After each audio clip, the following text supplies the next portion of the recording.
if you're doing something and it's not working out, and you need to make a new plan, you would say, well, back to the drawing board. Got to make a new plan. Got to figure it out. To start it again. Have a new plan and start it again. Yeah. We would say back to the drawing board, meaning that, well, what we're doing now isn't working. We need a new solution to this problem. We've got to start again. So those are all idioms. Beat around the bush. Beat around the bush. Don't speak directly. Yeah. When we beat around the bush, we're not speaking directly. Politicians, when politicians are explaining something, they beat around the bush. They don't talk directly about the problem. Okay, idioms.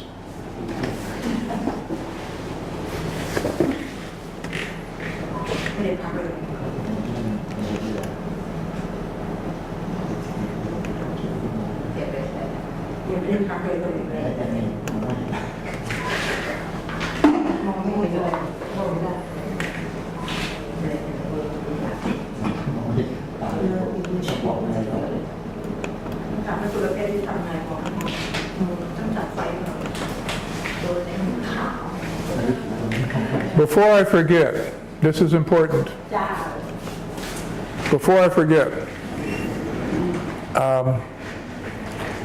and remind someone remember to tell Kat this, because we will not have class Monday.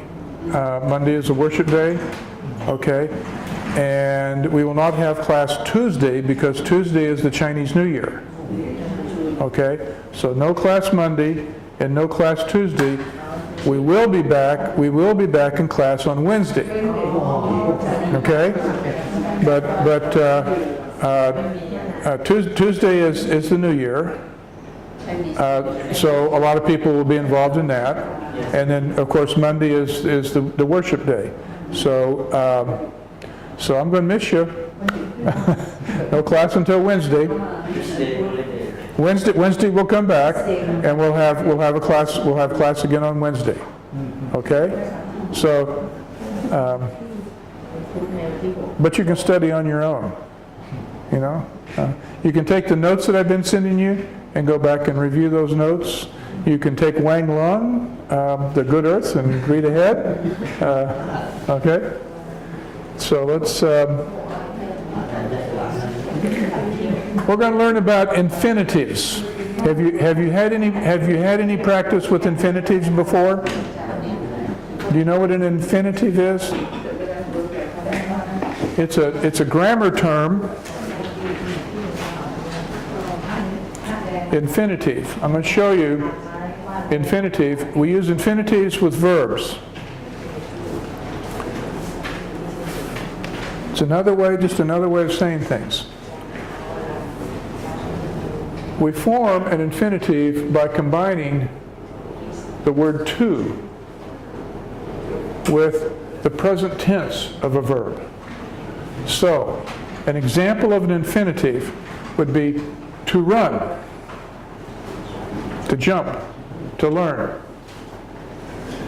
If we say just run, that's just a verb. But if we say to run, that's an infinitive. An infinitive is the word to plus the present tense of the verb. Infinitives often, not always, but most of the time, infinitives often follow other verbs. So here are some examples of verbs that an infinitive would follow. Agree. Do you know what we mean by agree? Afford. Do you know what we mean by afford? I cannot afford to buy a new car. I can afford to take the Songdao. Decide. Expect. Do we know what expect means? Help. hope. I can hope to afford a new car. Intend, learn, offer. Do you know what offer means? I offer you my marker. Plan, prepare, pretend, promise, refuse. You know what refuse means? To reject. And want. These are verbs that we frequently find will be used to combine with an infinitive. And I'll show you some examples of how that works.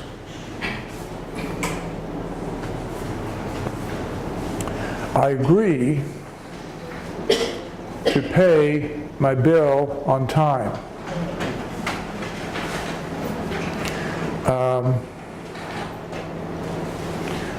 We've taken a verb and we've added an infinitive to it. So by putting the verb plus an infinitive, it gives us a different meaning than if we just said, I pay my bill on time. If we just say, I pay my bill on time, it just means that this is what you do routinely. But if we say, I agree to pay my bill on time, what we're saying is that there's probably some kind of an argument over what the bill was supposed to be, and that argument was somehow resolved, and so now we're saying, I agree to pay my bill on time. So we're changing the meaning of the sentence. We're giving a different meaning by using the verb and infinitive together. I cannot afford to buy the airplane ticket to Paris. I'd like to go to Paris, but from Bangkok to Paris, too expensive. I can't afford it. Okay.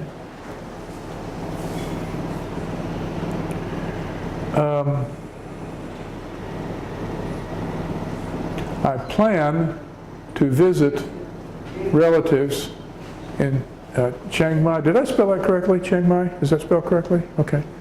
I plan to visit relatives in Chiang Mai next week. Plan is the verb. To visit is the infinitive. If I just said, I visit relatives in Chiang Mai, well, that's different than saying, I plan to visit. When we say, I plan to visit, it means that you're expecting to. It may not work out, you know. It might not happen, but you're planning on visiting. I need to go to the store after class. So we take a verb, we add the infinitive.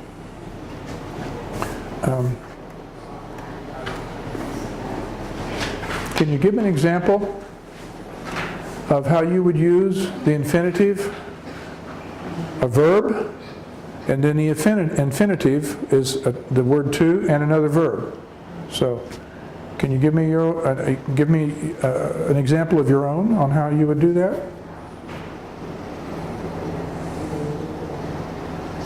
I would like to eat ice cream. I like to eat. That would work, yeah. I like is a verb. I like to eat ice cream. Now see, if Ben just said, I eat ice cream, we don't know, you know, that doesn't give us the whole story. But if she says, I like to eat, by adding another verb and infinitive form of the verb eat, we now know that it's something that she enjoys doing. So do I. So, another example.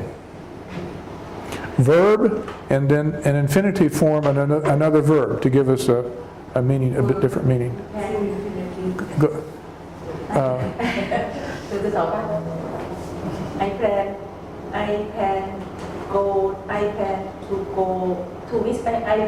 to visit. Okay. I plan to visit my brother in New York. In New York? Okay. I plan to visit my mother in New York. Now, if we just said, if Tessa just said, I visit my mother in New York, it means that she does this routinely, that she goes routinely to visit her mother in New York. But now, when she said, I plan to visit, it means that she's planning, that she's expecting to do this in the future. We don't know whether it's actually going to happen or not. So we've taken a verb, and then we've added an infinitive form of visit, and it's given us a different meaning. I plan to visit my mother in New York. Okay, good example. Yeah. Let's practice this some more. So we will go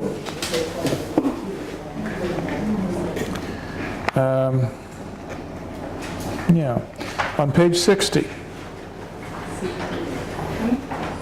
On page 60.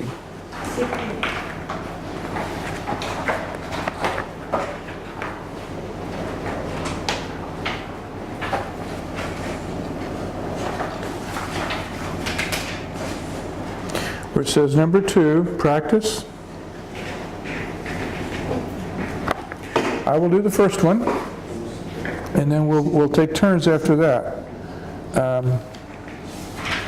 How much do you expect to pay for the concert? No more than $25. Okay, so we've taken the verb expect, we've added the infinitive form of the verb to pay.